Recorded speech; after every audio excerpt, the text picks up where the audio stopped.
Olá a todos, sejam muito bem-vindos a mais uma aula do nosso mini curso de Introdução à Programação. E pessoal, hoje nós vamos ver um negócio chamado métodos nativos do JavaScript, tá? Lembra dos métodos que nós temos? O JavaScript ele tem por padrão métodos que nós podemos usar para interagir com os códigos. E nessa aula nós vamos ver os principais deles, tá? Começando pelo length. O length ele basicamente mostra para a gente quantos caracteres tem em uma string. Então, se eu chamar aqui string.length, vejam aqui, ele vai mostrar para a gente, né? Ele vai pegar a string e vai mostrar quantos caracteres tem aqui dentro. Então, se eu salvar e vir aqui, você vê que ele mostrou 32. Lembrando que o espaço ele também conta como caractere. Então, ao todo aqui tem 32 caracteres, contando com o espaço.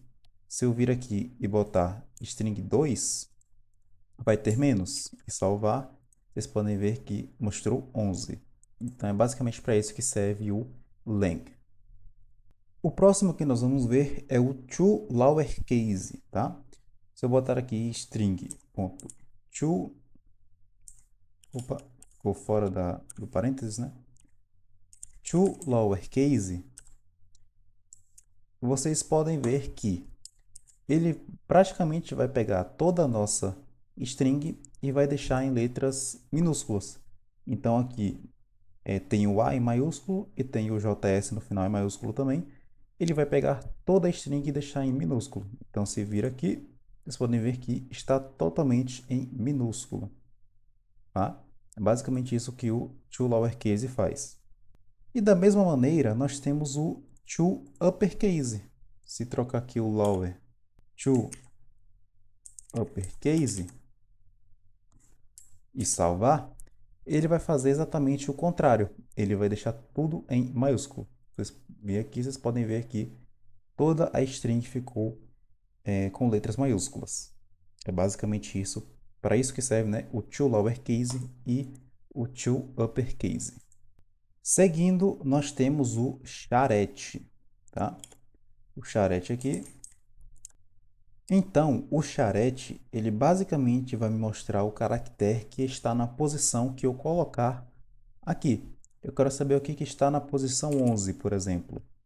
Se eu vir aqui salvar, ele vai me mostrar a letra M, que é justamente de métodos aqui. Se eu vir aqui e colocar na 12, ele vai me mostrar o E, a letra E. Basicamente para isso que serve o charete. Seguindo para o próximo, nós temos o end with, tá? O end with basicamente termina com. Bota aqui end with. Eu vou perguntar para o meu código se ele termina com o seguinte, da seguinte forma, né? Pode ser um caractere, um número, etc. Perguntar se ele termina com JS. Eu vou dar um salve aqui. Ele vai me retornar um boolean, né? Um true ou false. Vocês podem ver que ele me retornou um true, justamente porque ele termina com JS. Agora, se eu botar aqui, ele termina com do e salvar, vocês vão ver que ele vai me retornar um false. É basicamente para verificar se ele termina ou não com o que você passar aqui entre os parênteses. Da mesma forma que nós temos o termina com, nós temos o começa com, né? O starts with. Vou botar aqui do início. Start with. É da mesma forma. Eu vou ver se ele vai começar com o caractere, né? Com o que eu colocar aqui. Se eu colocar com do e salvar, ele vai me dar um false, né? Porque ele começa com aula. Então, se eu vir aqui e botar aula e salvar, ele vai me dar um true, justamente porque ele começa com o que eu passei ali dentro. Nós temos também o includes, tá? Que ele verifica se na nossa string está incluído a string que a gente vai passar aqui. Então, eu vou ver se na minha string tem a palavra pão. Se eu salvar aqui e vir, ele vai me retornar um false, porque não tem nenhuma palavra pão. Agora, se eu vir aqui e colocar uma palavra que realmente tem, tipo nativos, e pesquisar, né, e salvar no caso, ele vai me retornar um true, porque ele verificou que existe a palavra nativos, né, a string que eu passei aqui na minha string acima. Temos também o concat, né, que nós estudamos lá no começo das nossas aulas, que é a concatenação, né? Então, o concat, ele basicamente vai unir duas strings. Se eu vir aqui e pedir para ele unir string e string 2, então, se eu vir aqui e salvar, vocês podem ver que ele juntou as duas strings, né? Percebam que ele não deu o espaço, porque, novamente, ele está literalmente juntando. Mas se a gente vir aqui e dar um espaço aqui no final e salvar, ele vai consertar para a gente e vai dar o espaço certinho. É basicamente para isso que serve a concatenação. Temos também a substring. Deixa eu apagar isso aqui. A substring, ela vai pegar os caracteres que estão nas posições que a gente passar. Então, por exemplo, se eu passar aqui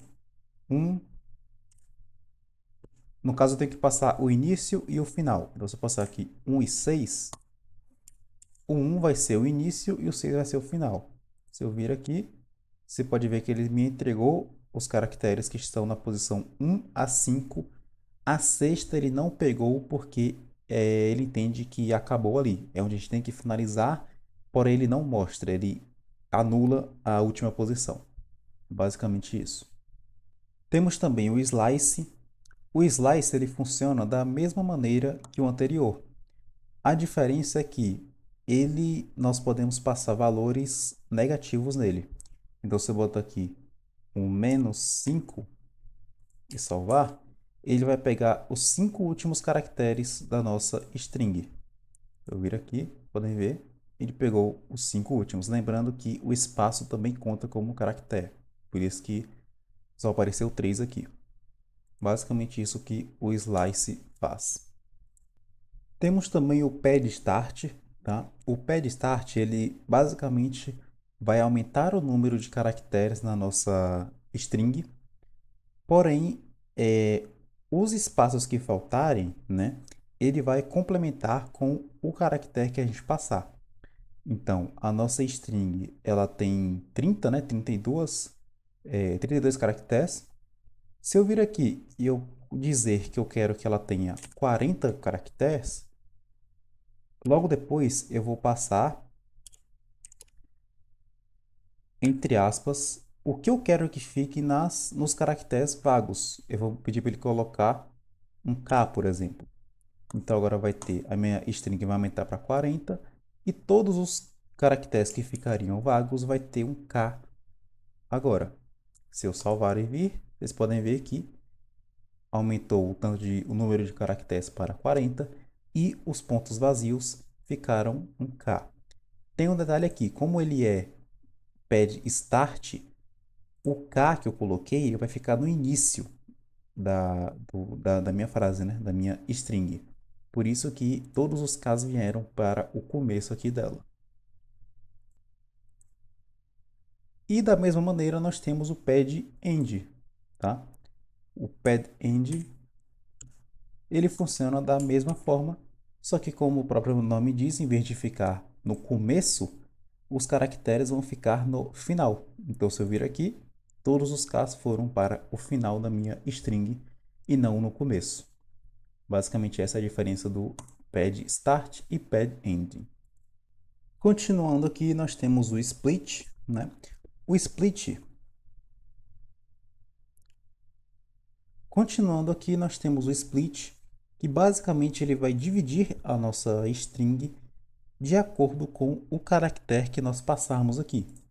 Então, por exemplo, eu quero que ele divida a minha string toda vez que encontrar o caractere O.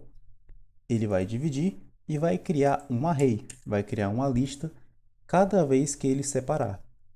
Vou salvar aqui, vocês podem ver que toda vez que tem um O, ele separa e ele criou um array, né? Um array com todas as vezes que separa pela letra O. E agora, para finalizarmos, nós temos o replace. O replace, ele basicamente vai pegar o primeiro caractere de acordo com o que a gente passar e ele vai substituir por outro. Então, por exemplo, eu tenho aqui, eu vou colocar aqui, quando ele achar o primeiro U, ele vai substituir por um I. Vou botar uma vírgula aqui. É basicamente isso que eu quero que ele faça. Quando ele achar o primeiro U, que está na segunda posição aqui, ele vai substituir por um I. Então, se eu vir aqui, ele ficou Ayla, como vocês podem ver. Basicamente para isso que serve o replace. Então é isso, esses foram os métodos nativos do JavaScript. Tem outros métodos, né? Mas por enquanto vamos ficar só nesses. Muito obrigado por assistir e até a próxima aula.